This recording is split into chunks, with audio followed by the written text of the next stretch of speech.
এক বৃদ্ধ পিতা, বয়স তার ৮০-র কোটা পেরিয়ে গেছে। চুল দাড়ি পেকে একেবারে কাশফুলের মতো সাদা হয়ে গেছে। এখন তিনি মৃত্যুর পথযাত্রী, আখিরাতমুখী। দুনিয়ার সকল কামনা বাসনা মোহ মায়া নিঃশেষ হয়ে গেছে তার। একদিন তিনি সন্তানদের ডাকলেন। মাত্র ৩ ছেলে তার। শ্রদ্ধেয় পিতার ডাকের সঙ্গে সঙ্গে একে একে ছেলেরা সবাই হাজির হলো। যথাযথ আদব ও সম্মান প্রদর্শনপূর্বক সবাই বসলো তার সামনে।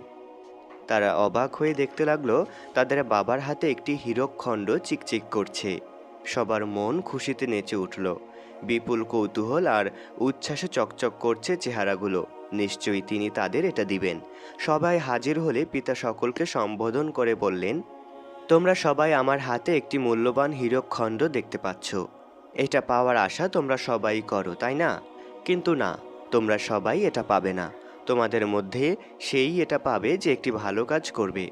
বাবার কথা শেষ হলে প্রথম ছেলে এগিয়ে এলো। সে বলল, বাবা, আমার নিকট একজন অপরিচিত লোক এসে তার ধন সম্পদ আমানত রাখতে বলল, যাকে আমি কোনো দিন দেখিনি।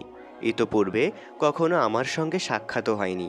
তখন আমি মনে মনে পণ করলাম, এই লোকটির সঙ্গে আমি কোনো প্রকার প্রতারণা করব না, তাকে ফাঁকি দেওয়ার চেষ্টা করব না। যখনই সে তার গচ্ছিত সম্পদ নিতে আসবে, তখনই তার সম্পদ তাকে বুঝিয়ে দিব। বাস্তবে করলামও তাই। সে তার সম্পদ ফেরত নিতে এলে তার সম্পদ তাকে ফিরিয়ে দিলাম। ছেলের কথা শেষ। এবার পিতার বক্তব্য, হে আমার আদরের সন্তান, এটা আমানত, আর আমানত রক্ষা করা জরুরি। সুতরাং এর কোনো বিনিময় হতে পারে না। পিতার বক্তব্য শুনে সে নিরাশ হয়ে ফিরে গেল। এবার এগিয়ে এলো দ্বিতীয় ছেলে। সে বলল, আমি ছোট্ট একটি বালককে দেখলাম। সে সাঁতার কাটতে জানে না, সে পানিতে ডুবে যাচ্ছে। তখন আমি ছুটে গিয়ে ডুবে যাওয়ার পূর্বেই আসন্ন মৃত্যুর ভয়াল থাবা হতে তাকে বাঁচালাম। ছেলের কথা শেষ হলো। এবার বাবা বললেন, ওহে আমার প্রাণ প্রতিম বৎস, এটা হলো মানবতা, আর মানবতা প্রত্যেক মানুষের জন্য আবশ্যক। অতএব এর কোনো প্রতিদান হতে পারে না। পিতার বক্তব্যে সেও হতাশ হয়ে ফিরে গেল। সবার শেষে এগিয়ে এলো তৃতীয় ছেলে। সে বলল, আমার শত্রু। সে সর্বদা আমাকে কষ্ট দিত, এমনকি সুযোগ পেলে আমাকে হত্যা করতেও দ্বিধা করত না। তাকে আমি দেখলাম, সে ঘুমিয়ে আছে নদীর তীরে।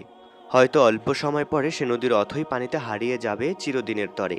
তখন আমি তার শত্রুতার কথা ভুলে দৌড়ে গিয়ে তাকে নির্ঘাত মৃত্যুর হাত থেকে উদ্ধার করলাম। ছোট ছেলের কথায় বাবা খুব আনন্দিত হলেন, দারুণ মুগ্ধ হলেন।